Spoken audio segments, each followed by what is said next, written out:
Rideau baissé aujourd'hui dans une majorité des bureaux de poste de la Pointe de Caux. 80 à 100% des agents, selon les sites, ont suivi l'appel à la grève lancé par l'intersyndicale Sud-CGT, une intersyndicale qui a parallèlement organisé ce matin un rassemblement des agents devant l'hôtel de ville du Havre.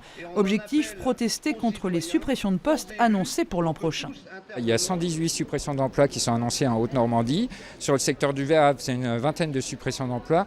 Donc, contre les suppressions d'emplois pour le service public, puisque ça occasionne aussi des fermetures de bureaux. La moitié des bureaux de poste est actuellement en train d'être réorganisés en Haute-Normandie et les agents dénoncent déjà une dégradation de leurs conditions de travail et des conditions d'accueil du public. On commence à sentir la pression pour aller vers les automates, pour ne plus recevoir les gens au guichet, leur dire d'aller vers les automates. Mais au-delà de l'automatisation, c'est l'amplitude d'ouverture des bureaux de poste dans certaines communes qui risque de diminuer.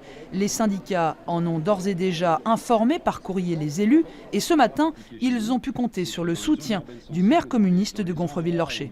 Quand on est à l'accueil du public, on a des gens en face de nous qui peuvent avoir des problèmes, qui peuvent avoir besoin de parler.